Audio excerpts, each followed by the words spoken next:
We haven't nearly been talking about Brock Boeser as much as we have been JT Miller when it comes to the Vancouver Canucks and their current contract situation. Obviously, for Brock Boeser, there's a little bit of a caveat because he had indeed just lost his father. It was likely something that was weighing him down the entire 2021-2022, and no matter the trade conversations or the production or whatever, Canucks fans, we were all behind Brock. We were all sending our wishes to the Boeser family because it sucks. That's it, plain and simple. Loss sucks, and Boeser being as close as he was to his father, plus the fact that we all kind of knew just already that he was a sensitive guy because his locker room nickname was Mr. Sensitive, it makes it a lot more difficult to talk about Boeser in the same way that we had been talking about him earlier on in the year when he was, not scoring all too much under Travis Green, when the guy really wasn't getting going, especially in a contract year. To his credit, though, he did produce a lot better under Bruce Boudreau, which has been documented. There was that big explosion of goals from Brock to kick off the Boudreau bump, but eventually towards the tail end, he started to falter a little bit more. Definitely, you could say his father's health was a weighing part of his psyche, but either way, Brock Boeser, 25 years old, 6'1", 207 pounds, a right-handed guy. He's making $0 right now because he doesn't have a contract. And we had ourselves a season where he put up 46 points in 71 games played. Again, holistically, it's not great. He has been declining from last year's point production where he had 49 points in 15 fewer games played, and we all kind of remember when he was a rookie, he had 29 goals and 55 points in 62 games played with the Canucks, so he never really was able to capitalize on that version of himself. It's just, again, context included Travis Green, his father. It's a lot more easy to understand why this season went the way it did for Brock, but it doesn't change the fact that he still needs a new contract. And as a player who has a $7.5 million qualifying offer, it makes things a lot more difficult to completely assess with the most confidence. Which is why we have ourselves this article that was published on Sportsnet by Iain MacIntyre yesterday. The Canucks will not let Brock Boeser walk as a UFA this summer. I will leave a link in the description if you want to go ahead and read this article. It's on Sportsnet, so you don't need any subscriptions to go ahead and do that. But in this article, Iain MacIntyre goes over some quotes from Jim Rutherford talking about Brock Boeser and where the team will go from here. Although the $7.5 million qualifying offer the Canucks owe Boeser to retain his rights is onerous, and likely a non-starter as a launch point to a new long-term contract, President Jim Rutherford said that, if necessary, the team can carry the winger at that price on a one-year deal next season. Rutherford also said that scenario was not ideal, and the priority is to negotiate with Boeser and agent Ben Hankinson before and after the July 11 deadline for qualifying RFAs to see what a long-term deal for the 25-year-old might look like. Now, I want to say that, first off, that's really interesting that Jim Rutherford is outright admitting that, hey, if we're not able to get anything done, we can just sign Boeser to a one-year $7.5 million contract instead. Now, if that was the case, I'm not necessarily too sure where the expiration status would be, if he would still be an RFA by the time that contract is up, or if he would be trending towards UFA status. I'm not really too sure on what the number is there, but a one-year contract for Brock Boeser at $7.5 million does not sound like the worst thing in the world. Especially if you're thinking about the Vancouver Canucks as a team that isn't really going to quote-unquote improve for next season. If you're on the road of this team taking a step back for 2022-2023, okay, maybe trade away Myers, trade away OEL, don't get any replacements that are going to be too expensive, so maybe the team is not going to be as good, so you can take a step back. Maybe then you could afford a $7.5 million contract for 1 year for a guy like Brock Boeser and maybe try to re-sign him to something cheaper the year after that. But it's interesting to me that Rutherford is putting that on the table.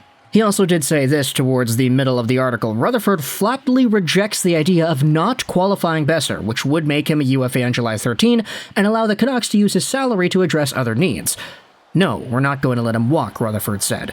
We recognize that he is a good player. We can figure out a way to fit him in next season with him taking his qualifying offer. Everything gets tricky and difficult, but we can figure it out. Now, I don't know if I'm just being a Homer Canucks fan, but darn it, dude, I just love everything that comes out of this guy's mouth. Like, he says it straight up. It's going to be tough. We're not going to be able to do it easily, but we're going to do it. It gets tricky and difficult, but we'll figure it out. There was never this acknowledgement from Jim Benning that things would not be easy. Benning made things super easy. He made them so baseline and flat, surface level when he talked to the media about contract conversations and stuff like that. Oh, we like him, he's a good player, we'll try to get him re-signed. Oh, he's a good guy, we want to see if he comes back, we'll try to work a deal out. Oh, we're living day by day, we couldn't sign to Foley or Tanev or Markstrom, we ran out of time. This time around, Rutherford's like, yeah, no, it's going to be tough, but we have options here. We could either re-sign him to a one-year deal, we could either try to work something out long-term, but we're not going to let him go to UFA status. It's going to be tough, but we'll get it done. I love that level of confidence that just...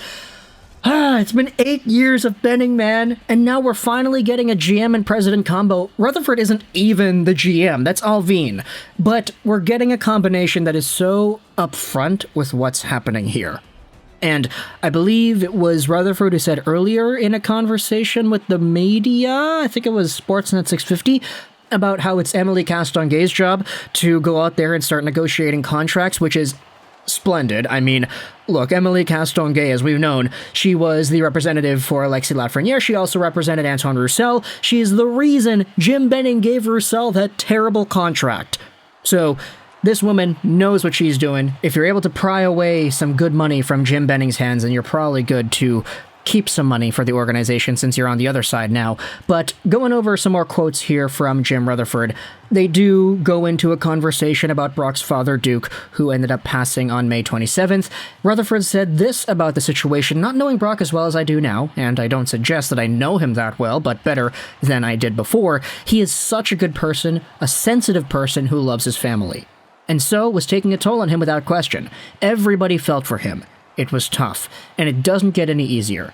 He just had to say goodbye to his dad here, so it's not going to be an easy summer for him.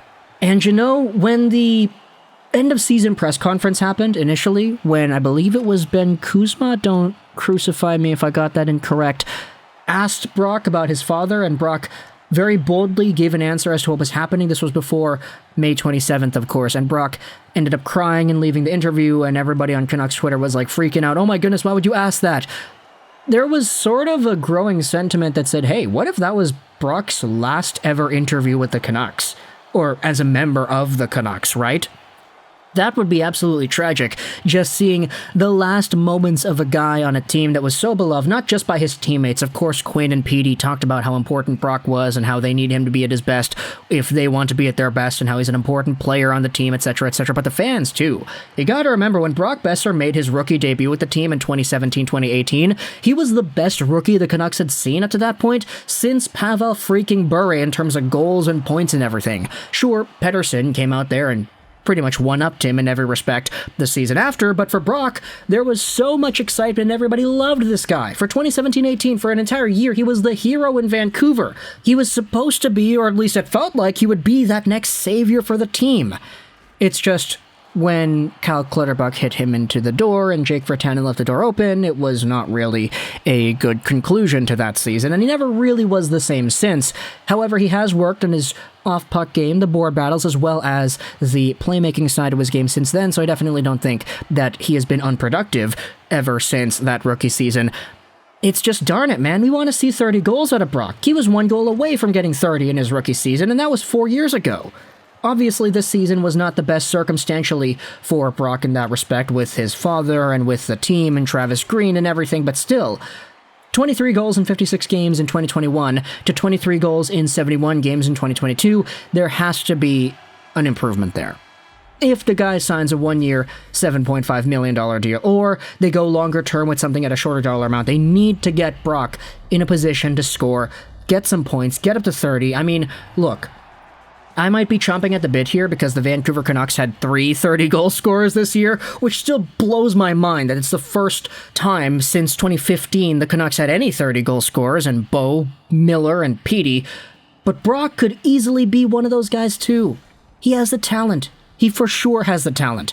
Now, I don't know if Miller's going to be here next year. I personally don't think he will be. Bo Horvat, I don't necessarily know if he's going to be quote-unquote better at scoring goals next year because he had 31 in 70 games this year. Like, do the math on that. 31 divvy 70 multiplied out by 82. I mean, Bo was on pace for 36 goals over a full 82-game season, which I don't want to say is unrealistic, but that's really high. So, I don't know. If he does do that, I definitely won't be complaining, though. It's just I kind of feel like Brock should be in that territory as well because of how talented of a goal scorer that he is. But either way, talk to me in the comments all your thoughts about the Brock Boeser situation, the updates from Rutherford. This article will be linked in the description if you want to go ahead and read it. There are some more conversations happening in the piece by MacIntyre. I hope you enjoyed this video, and bye.